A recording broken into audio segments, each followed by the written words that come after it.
우리 모두가 생전 처음 겪어보는 코로나 시대를 살아가고 있습니다. 삶의 무게도 그만큼 무거워진 이때를 살아가는 사람들에게 가장 필요한 것이 무엇일까요? 아마 위로일 겁니다. 엊그제 시험을 끝낸 수험생들 진로에 대해 고민하고 있는데 위로가 필요합니다. 경제 문제로 고통하는 어르신들에게도 위로가 필요하고, 홀로 계신 연세 많으신 어르신들에게 필요한 것도 위로입니다. 그런데 사실 위로만큼 어려운 것도 없습니다.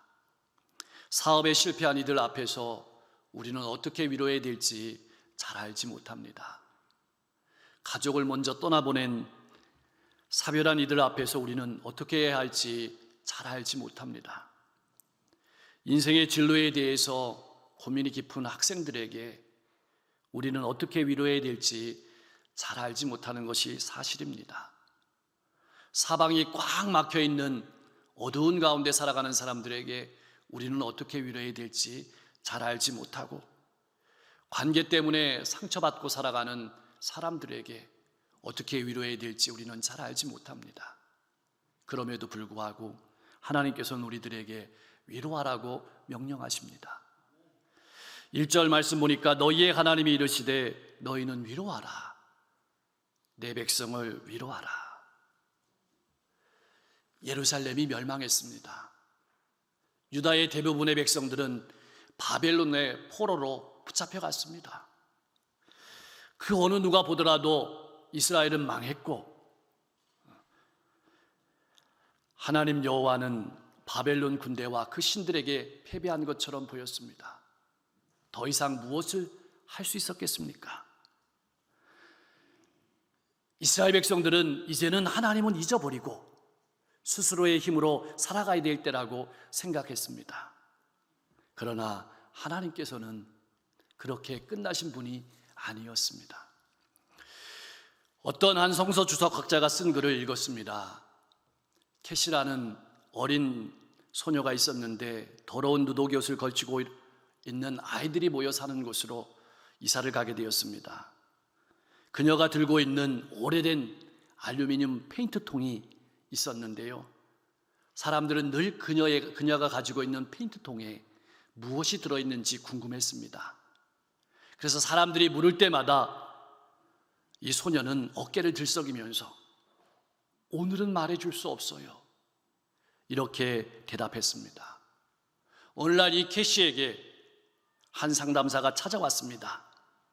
그리고 같이 아침 식사를 하다가 하는 도중에 용기를 내어서 물었습니다. 그거 참 멋있는 통이구나. 그런데 그 속에 뭐가 들어있는지 참 궁금한데. 캐시의 눈에는 눈물이 고였고 한참 만에 어렵게 힘들게 입을 열었습니다. 엄마예요. 장례식장에서 엄마의 죄를 담아왔어요. 캐시는 통을 끌어안으면서 이야기를 계속했습니다. 저는 엄마를 잘 몰라요. 제가 태어난 지 이틀 만에 엄마는 나를 쓰레기통에 버렸고, 그 위탁 가정을 이리저리 옮겨 다니면서 엄마를 점점 미워하게 되었어요. 그러다가 엄마를 찾기로 했어요. 그런데 운이 좋았어요. 엄마가 살고 있는 곳을 가르쳐준 사람이 있었거든요. 그런데 엄마는 거기 없었어요. 에이즈로 죽어가면서 병원에 누워 있었어요. 엄마가 숨을 거두기 바로 전날 엄마를 만났어요. 엄마는 사랑한다 말했어요. 엄마가 저를 사랑한다 말했어요. 사랑해줄 누군가를 애타게 찾고 있던 이스라엘도 캐시와 매우 비슷했습니다. 그들은 이상한 바벨론 신에게 패배하고 자신을 버렸다고, 하나님이 자신을 버렸다고 생각을 했습니다. 그래서 자신들을 절망적으로 바라보았습니다. 바로 그때 하나님께서 말씀하시는 겁니다. 나는 너희를 사랑한다. 나는 너희를 위해 미래를 준비하고 있고 너희를 고국으로 인도할 것이다. 그러면서 하신 말씀이 너희의 하나님이 말한다. 너희의 하나님이 말한다. 다른 하나님이 아니라 너희의 하나님이 말한다. 하나님은 이스라엘을 버리신 것이 아니었습니다. 잊으신 것이 아니었습니다. 오늘 우리를 택하신 하나님은 절대 우리를 버리시는 분이, 잊으신 분이 아닙니다. 오늘 말씀 속에 보니까 위로하라라는 말씀이 있어요. 이건 히브리어로 나무라는 말인데요, 이 말씀은 이렇게 숨을 깊게 들이마시는 것에서 유래했습니다. 삶이 어렵고 힘들다 보면 숨 쉬는 것조차 어렵습니다. 그런 어려운 이들에게, 그런 힘든 이들에게 다가가서, 가까이 가서 위로하고 격려하라는 의미가 오늘 본문 말씀의 위로하라라는 말씀이에요. 그런데 주목하여 볼 것은 위로하라는 말씀을 2번이나 거푸 말씀하십니다. 이 말씀은 반드시 위로하라, 지속적으로 계속해서 위로하라, 위로하는 것이 너무나도 긴박하고 위로하는 것이 너무나도 중요한 일이다 라고 말씀하시는 겁니다. 이건 이사야 선지자를 통해서 이스라엘 백성들에게만 말씀하시는 것이 아니고 오늘 이 시대를 살아가는, 어려운 시대를 살아가는 우리들을 향한 하나님의 말씀이, 우리가 감당해야 될, 외쳐야 될 말씀이 바로 위로하라는 것입니다. 그런데 우리가 주의 깊게 들어야 될 말씀이 있어요.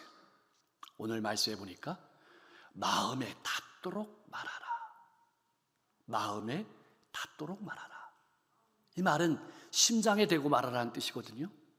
우리가 심장에 대고 말하라고 생각하면 우리는 부드럽게 따뜻하게 말하는 것만을 생각하는데, 이것은 거기서 더 나아가서 그 사람이 그 말을 마음에 받아들일 수 있도록 말을 하라, 수용할 수 있도록 말을 하라, 설득할 수 있도록 말을 하라라는 말이에요. 더 이상은 낙심케 하는 말, 절망하게 하는 말, 꾸짖음과 비난의 말은 하지 말라는 말이 이 말씀 가운데 들어 있습니다. 하나님께서는 더 나아가서 외치라라고 말씀하고 있습니다. 왜냐하면 그것은 이스라엘 백성들이 너무나도 기다리던, 고대하던 기쁜 소식이기 때문이기도 하고 오늘 이 시대에 많은 사람들이 기다리는 소식이기 때문이기도 합니다. 그런데 참 신기한 사실은 하나님께서 이스라엘로 오시는데 왜 광야와 사막을 통해서 오시는 것일까요? 우리가 잘 알다시피 광야와 사막은 불모의 땅입니다. 낮에는 뜨거워서 태양의 온도가 올라가서 견디기 어렵고 밤에는 온도가 뚝 떨어져서 살기가 어려운 것이 광야고 사막입니다. 한마디로 최악의 땅이고 죽음의 땅이고 심판의 땅이 바로 광야와 사막입니다. 근데 이 광야와 사막으로 하나님이 통행하여 오신다는 말씀입니다.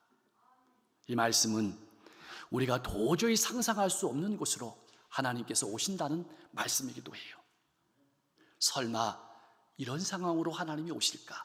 오십니다. 불가능한 곳, 포기한 곳으로 하나님께서 오신다는 말씀이고, 우리들이 낙담한 곳, 우리가 소망을 잃은 그곳에 하나님이 함께 하신다는 약속의 말씀이 바로 이 말씀입니다. 그런데 하나님의 백성들이 하나님을 맞이하기 위해서 해야 될 일이 있습니다. 그것이 바로 평탄 작업입니다. 같이 한번 해볼까요? 평탄 작업. 이 말은 예전에 군주들이 길을 행차하면 먼저 선발대를 보냅니다. 그 선발대가 그 길을 가면서 높은 곳은 깎아내고 낮은 곳은 더 두어서 군주가 무사히 그 여정을 잘 감당할 수 있도록 만드는 것에서 유래한 단어예요. 제가 군목으로 일하던 시절에 부대에 군단장님이 방문이 예정이 되었습니다. 부대의 지휘관인 연대장님이 일주일 전부터 신경이 참 예민해지셨어요. 그래서 부대 정문부터 지휘소까지 있는 건물에 페인트 칠을 전부 새롭게 합니다. 그리고 비포장도로의 솟아난 부분은 깎아냅니다. 움푹 패인 부분은 메웁니다. 거기에서 끝나는 것이 아니고 돌이나 방해물들을 제거하고 매일 쓸고 그것을 점검합니다. 이것이 바로 평탄 작업입니다. 오늘 우리가 오시는 주님을 맞이하기 위해서 이 시대의 수많은 사람들에게 위로를 전하기 위해서 해야 될 일이 뭐냐면 바로 평탄 작업입니다. 피곤하고 고단한 삶의 어두운 계곡으로 뚝 떨어져 살아가는 사람들은 하나님을 원망합니다. 하나님을 원망할 뿐만 아니라 세상의 불의가 커 보입니다. 세상의 부조리가 커 보이기 때문에 마음이 침잠해 있습니다. 어두운 계곡으로 뚝 떨어져 있습니다. 그래서 하나님의 영광을 볼래야 볼 수가 없습니다. 이런 분들에게는 평탄 작업이 일어나야 됩니다. 그래야만 비로소 하나님의 영광이 믿는 사람들의 눈에 삶 가운데 비치게 되는 것입니다. 그 결과가 4절 5절 말씀에 기록되어 있습니다. 첫 번째로 보니까 골짜기가 더두어진다. 골짜기라는 게 쑥 들어간 곳 아니겠습니까? 그것이 메워지는 거예요. 이게 올려지는 거죠. 이것은 무엇을 뜻하냐면 자신에 대한 자존감이 낮고 열등감으로 가득 찬 마음의 상태를 말합니다. 이 마음은 끌어올려져야 합니다. 그래야 하나님의 영광을 볼 수 있습니다. 깊은 고난과 슬픔 속에 낙담하고 그 삶이 침체에 빠진 사람들에게 커다란 위로와 격려가 바로 그 틈을 메우는 겁니다. 두 번째로는 산과 언덕마다 낮아지게 되는 것입니다. 이 말은 교만한 마음이 깎여야 된다는 말이에요. 그리고 세 번째가 고르지 않은 것이 평탄하게 됩니다.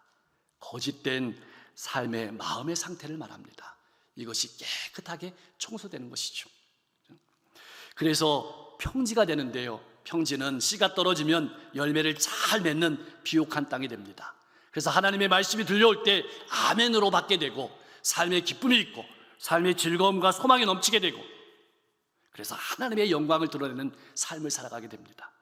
열등감이 극복되고 교만이 낮아지게 되고 삶이 진실하게 되고 하나님의 말씀을 잘 유지하고 받아들일 뿐만 아니라 그 말씀을 많은 사람들에게 전할 수 있는 옥토가 되는 것입니다. 오늘 본문 말씀에서 의미하는 하나님의 영광은 이스라엘 백성들이 어렵게 사는 바벨론에서 포로 생활하는 곳에서 이스라엘로 돌아오는 것을 말하지만 더 나아가서는 하나님의 분명한 말씀이 이루어지는 것, 다시 말하면 구원의 주님이 이 땅에 오시는 것을 모든 사람이 볼 것을 말하고 있는 것입니다. 우리 신앙생활이라는 것이 무엇일까요? 하나님의 영광을 보는 것이 신앙생활입니다. 하나님의 말씀이 이루어지는 것을 바라보며 살아가는 것이 신앙생활입니다. 그런 여러분과 제가 될 수 있기를 주님의 이름으로 간절히 축복합니다. 왜 우리의 인생이 허무할까요? 왜 우리가 자주 낙담하는 것일까요? 왜 우리의 삶이 분명하지 못한 것일까요? 아마 여러 가지 이유가 있을 겁니다. 그러나 오늘 성경은 우리에게 그 분명한 이유를 말해주고 있습니다. 인간의 모든 자랑거리와 아름다움이 풀과 같다, 꽃과 같다. 화무백일홍이라는 말이 있습니다. 의미는 짧다라는 것이죠. 금방 끝난다는 말입니다. 권벌 10년도 마찬가지죠. 인간의 영광, 그 아름다움이 아무리 찬란하다 할지라도 잠시 피었다가 얼마 못 가서 시들어버리는 꽃과 같음을 알라고 말씀하시는 겁니다. 그래서 마태복음 6장 29절에는 이렇게 말씀했습니다. 우리 같이 한번 읽어보겠습니다. 그러나 내가 너희에게 말하노니 솔로몬의 모든 영광으로도 입은 것이 이 꽃 하나만 갖지 못하였느니라. 아멘. 하나님을 의지하지 않는 인간의 아름다움, 영광이 이 꽃과 같다는 것입니다. 하나님은 분명하게 말씀을 통해서 선언하십니다. 이 백성은 실로 풀이로다. 내가 누구인지, 내가 어떤 존재인지 우리 인생이 덧없음을 알라고 말씀하시는 것입니다. 사랑하는 성도 여러분, 우리가 인생의 허물을 극복하는 방법이 있을까요?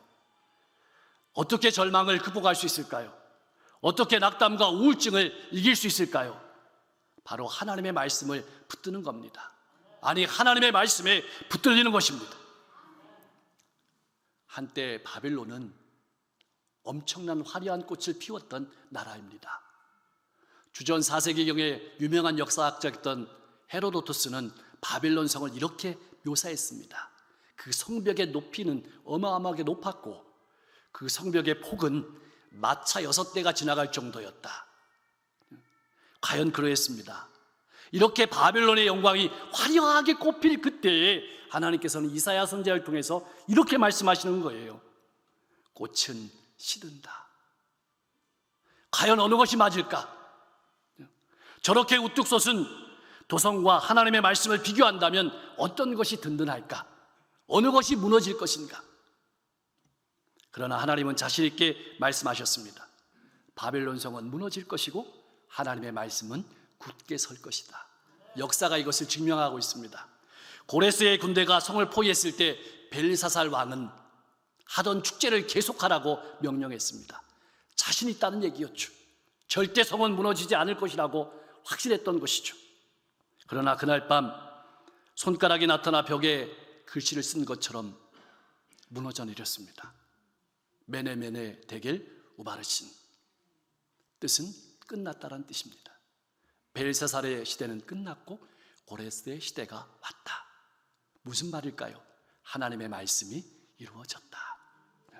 사랑하는 성도 여러분, 혹 사람에게 기대를 걸고 살아가시는 분은 없습니까? 금방 사랑이 식어져 버리는 인간에게 소망을 두고 살아가시는 분은 없습니까? 근데 그 소망이 금방 사라져 버리는 풀과 같다는 것을 알고 살아가고 있습니까? 우리는 날마다 복음을 들어야 하고 복음을 전해야 될 사람입니다. 오늘 우리에게 하나님께서는 이렇게 세 가지 명령을 하십니다. 그 좋은 소식을 전하기 위해서는 높은 산에 오르라. 높은 산에 오르면 멀리 보이죠. 많은 사람들에게 외칠 수 있습니다. 이 말이 무슨 의미일까요? 우리의 삶이 좋아져야 된다는 거예요. 하나님 앞에 삶이 진실해야 되고 사람에게 덕을 끼치는 인생이 높은 산에 오르는 것입니다. 좋은 인격을 갖추는 것도 높은 산에 오르는 것입니다. 이렇게 높은 산에 오르고 나서 두 번째, 힘써 소리를 외치라고 하십니다. 이 말은 소리를 톤만 높이라는 것이 아니고 자긍심을 가지고 말하라, 분명하게 말하라, 떳떳하게 말하라. 로마서 1장 16절 말씀에 이렇게 기록되어 있습니다. 우리 같이 한번 읽어보겠습니다. 내가 복음을 부끄러워하지 아니하노니 이 복음은 모든 믿는 자에게 구원을 주시는 하나님의 능력이 됨이라. 먼저는 유대인에게요, 그리고 헬라인에게로다. 복음에는 하나님의 능력이 있습니다. 당당하게 전파하십시오. 세 번째로는 두려워하지 말고 외치라. 우리는 전할 때 상대방이 어떻게 나올까를 미리 염려합니다. 그러나 복음의 능력은 전하는 사람에게 있는 것도 아니고 듣는 사람에게 있는 것도 아니고 복음의 능력은 복음에 있습니다. 그 복음이 전하는 자의 마음을 열고 입술을 열고 듣는 자의 마음을 열고 듣게 하고 열매를 맺게 하시는 줄로 믿습니다. 무엇을 전해야 됩니까? 오시는 너희 하나님을 보라. 이게 위로의 말씀이에요. 하나님이 오신다. 하나님이 함께 오신다. 하나님이 오셔서 일가상급을 우리에게 주시는데 달란트 비유에 말씀하신 것처럼 하나님께서 주시는 선물은 더 많은 일들을 맡겨주시는 겁니다. 하나님께서는 오셔서 자기 백성들을 끌어안으실 것입니다. 그리고 먹이시고 이끄시고 그 양들을 통해서 놀라운 일들을 이루어 주실 것입니다. 이 하나님의 마음을 가지고 이 땅에 오신 분이 예수님이에요. 그 예수님을 기다리는 절기에 우리가 있습니다. 그 예수님의 마음이 마가복음 8장 2절 3절 말씀에 나와 있습니다. 우리를 향하신 주님의 마음을 같이 한번 읽어보겠습니다. 내가 무리를 불쌍히 여기노라. 그들이 나와 함께 있은지 이미 사흘이 지났으나 먹을 것이 없도다. 만일 내가 그들을 굶겨 집 보내면 길에서 기진하리라. 그 중에는 멀리서 온 사람들도 있느니라. 아멘. 이것이 우리 주님의 마음입니다. 이 주님의 마음으로 영혼들을 바라보시고 위로하며 살아가시는 여러분과 제가 될 수 있기를 소망합니다. 오늘 우리가 이 위로의 사역을 잘 감당하기 위해서 주님께서는 우리에게 무슨 선물을 주셨을까요? 에베소서 4장 11절 12절 말씀에 그 선물 목록이 잘 나와 있습니다. 같이 한번 읽어볼까요? 그가 어떤 사람은 사도로, 어떤 사람은 선지자로, 어떤 사람은 복음 전하는 자로, 어떤 사람은 목사와 교사로 삼으셨으니 이는 성도를 온전케 하여 봉사의 일을 하게 하며 그리스도의 몸을 세우려 하십니다. 교회가 어느 곳입니까? 주님께서 싸워 얻은 나라입니다. 오늘 우리가 어떤 존재입니까? 주님의 피값을 주고 사신 거룩한 하나님의 자녀들입니다. 여기에 세움을 입은 각 직분자들, 각 봉사자들은 우리 주님으로부터 각기 은사에 따라 나누어 받은 선물입니다. 여러분들이 주님의 선물입니다. 여러분들이 주님의 선물입니다. 교회가 얼마나 귀한지, 그리고 이 교회에서 봉사하는 직분이 얼마나 값진 선물인지 아시길 바랍니다. 갯벌에 물이 빠져나가고 혼이 드러나면 배들이 움직일 수 없습니다. 우리 인생에도 이런 시기가 있어요. 물이 다 빠져나가 버리고 하나님의 임재가 보이지 않고 하나님이 너무나도 멀리 보이는 것처럼 느껴질 때 우리는 마음에 시험이 찾아옵니다. 그때 절망하고 낭망하고 우상으로 넘어지기도 하고 정을 보기도 하고 세상 문화에 휩쓸려 떠내려가는 시간이기도 합니다. 그러나 이럴 때에도 묵묵히 하나님을 바라보고 하나님을 믿는 사람은 하나님의 영광을 보게 됩니다. 이런 사람을 하나님께서는 의인이라고 말씀하십니다. 나치가 프랑스를 4년간 점령했을 때 프랑스 파리 시내에 수많은 나치주의자들이 활보했습니다. 나치가 망할 것처럼 보이지 않았기 때문이죠. 일제가 36년 동안 우리나라를 지배했을 때 수많은 지식인들이 넘어갔습니다. 일본의 군수공장을 견학하고 배 만드는 것을 보고 난 지식인들은 일본이 도저히 망할 것이라고 생각을 못했습니다. 적어도 100년 이상을 한국을 지배할 것으로 바라보았기에 회절했습니다. 넘어가 버렸습니다. 오늘 우리가 바라보는 세상이 그와 같습니다. 하나님의 임재가 보이지 않던 이 시기, 어려운 시기를 살아가는 이 시기에도 신앙의 지조와 정절을 지키며 유지한 사람들을 통해서 하나님께서는 이 코로나 이후 시대에 하나님의 놀라운 역사를 이루어가는 구속 역사의 기난 하나님의 전령으로 세우실 줄로 믿습니다. 사랑하는 성도 여러분, 우리의 삶을 힘들게 하는 이겨내기 어려운 문제들이 수도 없이 우리 앞에 있습니다. 물질 문제, 건강 문제, 신앙 문제, 마치 사막 한가운데 서 있는 것 같은 그런 느낌을 가지고 살아갈 때가 많습니다. 혹시 이 중에 나 혼자라고 느끼며 살아가시는 분은 없습니까? 여러분들은 결코 혼자가 아닙니다. 하나님께서 함께 하십니다. 위로는 사람에게서 나오는 것이 아닙니다. 하나님에게서 나옵니다. 분명한 하나님의 말씀을 붙잡으십시오. 하나님께서 여러분들을 통해서 하나님의 영광을 나타낼 수 있도록 평탄 작업을 하십시오. 인간의 영광, 인간의 아름다움은 풀과 같다는 사실을 꼭 기억하시고 사람을 의지하지 말고 오직 믿음의 주인이시고 온전케 하신 예수를 바라보고 한 걸음 한 걸음 믿음의 길을 뚜벅뚜벅 걸어가실 수 있기를 소망합니다. 내 삶에 어려운 환경이 있을지라도, 아픔이 있을지라도, 하나님의 임재가 눈에 보이지 않을 때라도 낙담하지 마시고 믿음을 가지고 묵묵히 걸어가십시오. 여러분들을 통해 하나님의 놀라운 역사가 여러분들의 가정과 일터와 이웃 가운데 가득하게 되기를 주님의 이름으로 간절히 축원합니다. 우리 인생의 목자 되신 주님, 생전 처음 겪는 코로나로 말미암아 삶의 균형을 잃었습니다. 경제도 어려워지고 앞길도 잘 보이지 않습니다. 마음들은 점점 각박해지고 어디에 마음을 두고 살아야 할지 모르는 시대를 우리들이 살아가고 있습니다. 외로움과 상실감이라는 어둠 속에 살면서 주님을 잃었습니다. 때로는 정말 하나님이 계시는지 의심하기도 했습니다. 하나님은 절대로 우리를 버리지 않는 분이라는 사실을 확신하지 못하고 절망 가운데 살아왔음을 고백합니다. 용서하여 주시옵소서. 어떤 상황 가운데서도 하나님은 우리를 보고 계시고 알고 계시고 함께 하심을 깨닫게 하시니 감사합니다.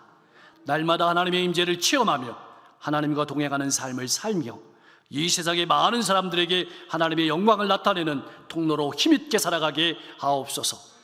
복음 안에서 열등감이 극복되게 하시고 교만한 마음이 낮아지게 하여 주시옵소서. 평지가 되어서 하나님의 말씀이 잘 뿌리내리는 인생이 되게 하시며 내 삶을 통해 하나님의 영광이 나타나는 인생 되게 하옵소서.